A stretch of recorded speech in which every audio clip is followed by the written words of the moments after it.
আসসালামু আলাইকুম প্রিয় দর্শক, বিদ্যুৎ সংকট নিয়ে নতুন করে বলার কিছু নেই। আপনারা সবাই বিদ্যুতের ভোগান্তির শিকার হচ্ছেন, বিদ্যুৎ পাচ্ছেন না, যখন তখন বিদ্যুৎ চলে যাচ্ছে এবং তার উপর গোদের উপর বিষ ফোঁড়ার মতো বিদ্যুতের বাড়তি বিল হচ্ছে।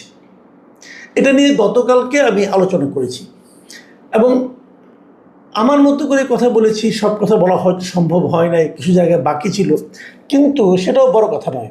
কেউ কেউ আমাকে বলেছেন যে আপনি তো কেবল সমালোচনা করেন, কোনো পরামর্শ তো দিচ্ছেন না, কী করতে হবে সেটা তো বলছেন না। দেখুন, আমি একটা কথা বলি, বলতে অনেকেই পারে।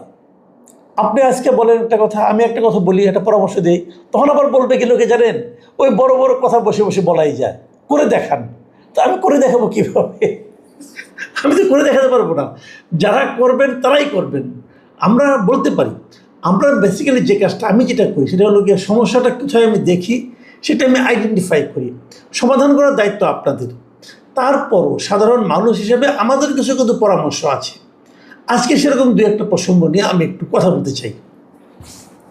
তার আগে আমি বলে নিই, আজকে আমাদের বিদ্যুৎ মন্ত্রী যিনি আছেন ইকবাল হাসান মাহমুদ টুকু, তার একটা অবস্থান আমার কাছে পছন্দ হয়েছে। সেটা কী অবস্থান? ওনার অসহায়ত্ব, উনি যে অসহায় হয়েছেন এটা উনি আজ প্রকাশ করেছেন।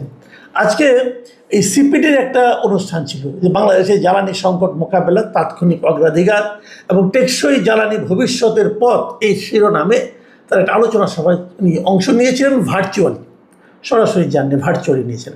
এবং ভার্চুয়ালি অংশ নিয়ে তিনি কি বলেছেন সেটা আপনাদেরকে আমি একটু বলতে চাই। তিনি বলেছেন যে ওই যে একটা ভাসমান এলএনজি টার্মিনাল যেটা আছে সেটা নাকি নষ্ট হয়ে গেছে, মেরামত করা হচ্ছে, সেটা মেরামত না হওয়া পর্যন্ত অপেক্ষা করা ছাড়া আর কোনো উপায় নেই। এটা ওনার সরাসরি আত্মসমর্পণ, যে আমার ভাই কিছু করার নাই, ওটা মেরামত করতে হবে, সে পর্যন্ত আমাকে অপেক্ষা করতে হবে। আরেকটা কথা বলেছেন, আর এ পর্যন্ত কী করতে হবে? আপাতত লোডশেডিং ব্যবস্থাপনা করতে হবে। মানে আমার যে বিদ্যুৎ কম আছে, প্রায় 3000 মেগাওয়াট বিদ্যুৎ আসলে প্রতিদিন ঘাটতি হচ্ছে। এটা হিউজ একটা অ্যামাউন্ট। এই 3000 মেগাওয়াট বিদ্যুতের ঘাটতি যেটা আছে, সেই ঘাটতিটাকে আমাকে ম্যানেজ করতে হবে, ম্যানেজমেন্ট করতে হবে। মানে এক জায়গায় 2000 গ্রাম অঞ্চলে 2000 মেগাওয়াট কমাই দিলাম, শহর অঞ্চলে কিছু দিলাম, আবার ঢাকা শহরে আরও কম দিলাম, এরকম করে করে যে ম্যানেজ করা হয়, মানে বিভিন্ন কোথায় কতটুকু প্রয়োজন, এইভাবে এটাকে ম্যানেজ করতে হবে। এই ম্যানেজ করা ছাড়া আমার কাছে আর কোনো উপায় নেই। এটা হলো ওনার একদম সরল আত্মসমর্পণ। যেমন উনি ওনার ভাষায় যদি আমি বলি, উনি কী বলেছেন আসলে হুবহু আমি একটা পত্রিকা পেলাম, সেখানে বলা হচ্ছে, উনি বলেছেন যে এটুকুই বলতে চাই, উই আর ওয়ার্কিং। এই ক্রাইসিসের সময় আসলে এখন আমার কিছু করার নাই, কারণ এখন আমি গ্যাসও উত্তোলন করতে পারবো না, বা উইদাউট FSRU আমার যে গ্যাস আছে সেটাও নামাতে পারবো না। মানে ওই টার্মিনালের মাধ্যমে যে নামাবে সেটাও সে পারতেছে না, ওটাকে মেরামত না করা পর্যন্ত কিছু করা যাবে না। এই মানে ওনার এই আত্মসমর্পণটা আমার ভালো লাগছে, কারণ উনি তো যা বাস্তবতা তাই তো বলবেন। কিন্তু আমার প্রশ্নটা হলো, ওই যে বলছেন যে লোডশেডিং ব্যবস্থাপনা, মানে লোডশেডিং ম্যানেজমেন্ট, এটা আমার কাছে খুব গুরুত্বপূর্ণ মনে হয়েছে। আপনি লোডশেডিংটা কীভাবে ম্যানেজ করবেন, মানে কাকে কাকে কমাবেন, কাকে কতটুকু কমাবেন, কাকে কতটুকু অন্ধকারে রাখবেন, এই সিদ্ধান্তটা আপনি নিন। আমি আপনার কাছে বলবো যে, যেমন ধরেন কিছু কিছু এলাকায় একেবারে লোডশেডিং দেওয়া হয় না, মানে ওখানে বিদ্যুৎ বাদ দেওয়া, যেমন কোনটা, যেমন ধরো হাসপাতাল, এটা একটি জরুরি ব্যবস্থাপনা। হাসপাতালে কোনো ধরনের বিদ্যুৎ সংযোগ মানে কমানো হয় না, ওখানে রোগীরা বাস করে। আমি মনে করি শিক্ষা প্রতিষ্ঠানও বিদ্যুৎ সংযোগ কনফার্ম করতে হবে, শিশুদের এখানে কনফার্ম করতে হবে। তাহলে কমানো যায় কোথায়? যেখানে আপনারা কখনোই কমান না সেখানে কমান, সেটা হলো মন্ত্রী পাড়ায়। মন্ত্রীদের যে বাড়িঘর আছে, মন্ত্রীদের বাড়িঘর, সচিবদের বাড়িঘর, জয়েন্ট সেক্রেটারি, উপসচিব যারা আছেন, এই যে বড় বড় আমলা, ডিসি, এসপি যারা আছেন, এদের বাসভবনে বিদ্যুৎ লোডশেডিংয়ের আওতায় আনেন। এদের বাসভবনে কখনোই বিদ্যুৎ যায় না, আপনি নিশ্চিত থাকেন, এরা সবসময় বিদ্যুৎ পান। কিন্তু ওনাদের বাসভবনে লোডশেডিং দিতে হবে, এটা হলো আমার দাবি। কতটুকু দিতে হবে? কৃষকের ঘরে যতটুকু আপনি লোডশেডিং দিচ্ছেন, ঠিক ততটুকু লোডশেডিং এখানেও দিতে হবে। কৃষককে যদি আপনি 8 ঘন্টা বিদ্যুৎ না দেন, তাহলে সচিবকেও 8 ঘন্টা বিদ্যুৎ দিবেন না। এটা সিম্পল হিসাব। তাদের বলবেন আমি সচিবের প্রতি এত গোস্বা করো না, গোস্বা না। এটা হলো সমব্যথী হওয়ার সুযোগ দেওয়া। ওনারা তো বুঝবেন না কৃষকরা কত কষ্টে থাকে। কৃষকের সমান লোডশেডিং এখানে দেন, ওনাদের কোনো সমস্যা হবে না, কারণ ওনাদের টাকা আছে। ওনারা বিকল্প ব্যবস্থা করতে পারবেন। বিকল্প ব্যবস্থা করুন, আইপিএস কিনুন, আইপিএস চালান, অসুবিধা নেই তো কোনো। অথবা আপনি নিজের টাকায় জেনারেটর চালান, তাও কোনো আপত্তি নাই।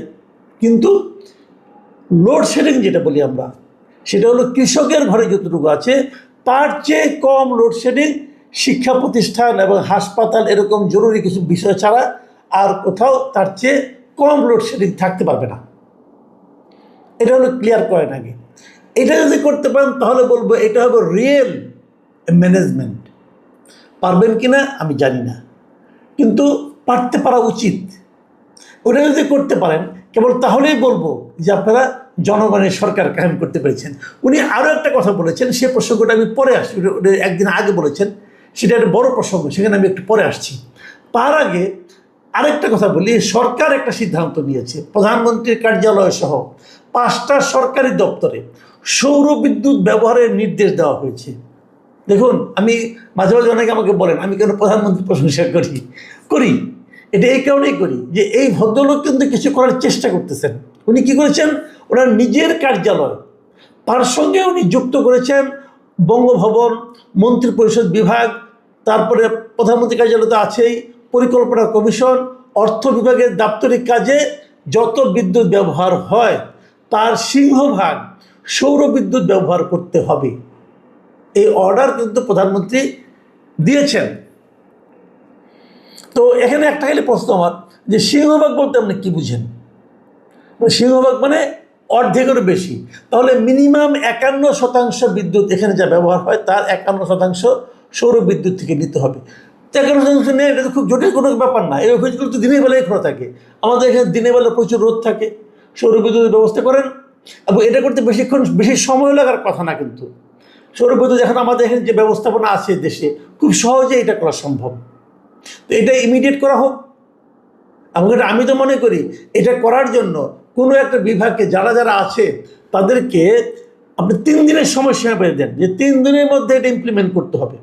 এবং যে না করতে পারবে দায়িত্ববান ব্যক্তিকে জরিমানা সহ মানে একটা শাস্তি সহ বদলি করে দেন, ডিক্লেয়ার করেন। দেখেন 3 দিনের মধ্যে অনেকটা হয়ে যাবে। কারণ এখানেই না, এই সঙ্গে আপনারা বলুন যে প্রত্যেকটা জেলা প্রশাসক সহ উপজেলা নির্বাহী কর্মকর্তা এবং এখানে যত সরকারি অফিস আছে, সরকারি অফিসগুলোর উপর অনেক জায়গা আছে, ওখানে সৌর প্যানেল ইজিলি সেট আপ করা যাবে। এই সব জায়গায় সৌর বিদ্যুৎ চালু করতে হবে। অর্ডার দিয়ে দেন, 3 দিনের মধ্যে দেখবেন অনেকটা কিন্তু লোড ম্যানেজমেন্ট হয়ে যাবে। কারণ আমরা এলএনজিটা নামাতে পারছি না আমাদের টার্মিনালের কারণে। যখন নামবে তখনও কিন্তু বিদ্যুৎটা কিন্তু ক্রাইসিস থেকেই যাবে। কাজে এটা কিন্তু আপনাদেরকে এখন ইমিডিয়েট করতে হবে। প্রধানমন্ত্রী অনেক সিদ্ধান্ত দিচ্ছেন, বাস্তবায়ন তো করতে হবে। বাস্তবায়ন করে দেখান আপনারা চান। আরেকটা কথা বলি, সেই জিনিসটা হলো আমাদের এই জ্বালানি মন্ত্রী একটা কথা বলেছেন, বিদ্যুৎ মন্ত্রী, সেটা একদিন আগে বলেছিলেন যে ব্যাটারি অটো রিক্সা চার্জের কারণে মধ্যরাতে বিদ্যুৎ সংকট অস্বাভাবিক বাড়ছে। এটা একদম একটা মানে জেনুইন কথা। আপনার যে কোনো শহরে, জেলা শহরে, উপজেলা শহরে, রাজধানী শহরে যেখানে আপনি যাবেন দেখবেন পথ যেটা আছে, রাস্তা যেটা আছে শহরের মধ্যে ব্যাটারি চালিত রিক্সায় ভরে গেছে। তো এই ব্যাটারি চালিত প্রতিটা রিক্সার কিন্তু ব্যাটারিকে চার্জ করতে হয়, রাতের বেলা চার্জ করে। এবং দেখা গেছে যে একটাই ব্যাটারি এটাকে চার্জ করতে পারে 90 টাকার মতো লাগে। আমি যতটুকু শুনেছি, সত্য মিথ্যা আমি বলতে পারবো না।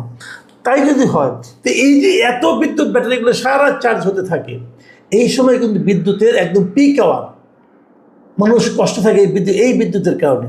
তো এই বিদ্যুৎগুলিকে থামাতে হবে। আপনি থামাবেন কীভাবে? তার সঙ্গে আমি যুক্ত করি যে ব্যাটারি চালিত যে রিক্সাগুলো আছে এর দাপট আপনাকে কমাতে হবে। কেন এত বেড়ে গেছে? পৃথিবীতে মনে হয় একমাত্র দেশ বাংলাদেশ, যে দেশের রাজধানী শহরে সবচেয়ে বেশি যে যানবাহনটা চলে, যে যানটা চলে, সেই যানের কোনো রেজিস্ট্রেশন নাই। আমাদের সরকার বলতে পারবে না যে দেশে কতগুলি ব্যাটারি চালিত রিক্সা চলে। কেন বলতে পারবে না? সরকারের কি সে ধরনের বিভাগ নাই? আছে। তারা কাজ করে না কেন? একটা বেসিক পয়েন্ট, কিন্তু ঢাকা শহরে কত ব্যাটারি চালিত রিক্সা আছে তার কারো কাছে কোনো হিসাব নাই, কোনো রেজিস্ট্রেশন দেওয়া হয় না। প্রতিদিন যার ইচ্ছা হচ্ছে একটা করে ব্যাটারি চালিত রিক্সা রাস্তায় নামিয়ে দিচ্ছে, কেউ জিজ্ঞাসা করে না, কেউ থামায় না। এই যে বিষয়টা, এটা যতক্ষণ পর্যন্ত আপনি কনফার্ম করতে না পারবেন ততক্ষণ আইনে শাসন কায়েম করতে পারবেন বলেন? আমি সরাসরি প্রস্তাবটা দিচ্ছি, যেহেতু অনেকে বলে প্রস্তাব দেয় না, প্রস্তাব দিচ্ছি, দেখি এটা সরকার ইমপ্লিমেন্ট করতে পারে কিনা। প্রথম কাজ, দেশের সমস্ত ব্যাটারি চালিত রিক্সার রেজিস্ট্রেশন নাম্বার আপনারা দেন। খুব সিম্পল কাজ, কিন্তু সিটি কর্পোরেশন হলে সিটি কর্পোরেশন দিবে, পৌরসভা হলে পৌরসভা দিবে, ইউনিয়ন পরিষদ হলে ইউনিয়ন পরিষদ দিবে। আপনারা বলেন রেজিস্ট্রেশন ছাড়া কেউ চলতে পারবে না। প্রত্যেকটা ব্যাটারি চালিত রিক্সায় একটা সিরিয়াল নাম্বার আপনারা দিয়ে দেন। সেই সিরিয়াল নাম্বার যে কে মালিক তার নাম থাকতে হবে, মালিকের এনআইডি নাম্বার, মোবাইল নাম্বার এবং মালিকের নাম, এই তিনটা তথ্য প্রত্যেকটা রিক্সার পেছনে বড় বড় করে লেখা থাকতে হবে। মালিকের নাম, এনআইডি নাম্বার এবং মোবাইল নাম্বার থাকতে হবে প্রত্যেকের। ঠিক আছে? আচ্ছা, কেবল তাই না, এগুলি সহ আপনারা রেজিস্ট্রেশন দেবেন। রেজিস্ট্রেশনকে চার্জ দেন, প্রতিটা রিক্সার থেকে 10,000 টাকা রেজিস্ট্রেশন চার্জ দেন। এটা 10,000 টাকা দিয়ে আমি এটা রেজিস্ট্রেশন তোমাকে করতে হবে। তাহলে এই 10,000 টাকা কিন্তু সরকারের ঘরে আসবে, রাজস্ব আসবে। প্রতি মাসে একটা চার্জ দেন, প্রতি মাসে 1,000 টাকা নেন, খুব বেশি টাকা না, এটা 500 টাকা নেন আপনারা। এটাও কিন্তু সরকারের একটা ইনকাম হবে প্রতি মাসে। আচ্ছা, তার সঙ্গে যুক্ত হবে এইটা, এবং সেখানে যখন রেজিস্ট্রেশন আপনি দিবেন সেখানে ওই মালিককে বলতে হবে যে তার এই রিক্সা সে কোন গ্যারেজে রাখে, গ্যারেজের ঠিকানা দিতে হবে। এবং ওই গ্যারেজ সিটি কর্পোরেশন কর্তৃপক্ষ যারা রেজিস্ট্রেশন দিবেন তারা যে চেক করবেন যে সেখানে এই গাড়িগুলোর ব্যাটারি চার্জ করার মতো প্লাগ পয়েন্ট আছে কিনা, মিটার আছে কিনা। এই মিটারটা আলাদা মিটার হতে হবে, বাড়ির মিটারে চলবে না। গ্যারেজের মিটার, মানে ব্যাটারি চালিত রিক্সার জন্য আলাদা একটা মিটার থাকতে হবে। তাহলে বিদ্যুৎটা চুরি করার কোনো সুযোগ থাকবে না। তারপরে যে কথা, রিক্সাগুলোকে 2 ভাগে ভাগ করেন, সমস্ত রিক্সাগুলিকে 2টা রং করে দেন, একটা লাল রং, একটা হলো সবুজ রং। সিম্পল। যদি 100টা রিক্সা থাকে তাহলে 50টা লাল রং, 50টা সবুজ রং। এবং বলে দেন যে যেদিন লাল রঙের রিক্সা রাস্তায় নামবে সেদিন সবুজ রঙের রিক্সা নামতে পারবে না। তার মানে যদি মাসের 1 তারিখে লাল রং নামে, 2 তারিখে সবুজ রং নামবে, 2 তারিখে লাল রঙের রিক্সা নামতে পারবে না। এতে সুবিধা যেটা হবে যে রাতারাতি রিক্সার সংখ্যা কিন্তু রাস্তায় অর্ধেক হয়ে যাবে, এবং যেদিন থেকে লাল রঙের রিক্সা না নামবে ওই দিন তার তো চার্জ করার দরকার পড়বে না। আপনি কিন্তু বিদ্যুতের উপর চাপটা কমে গেল।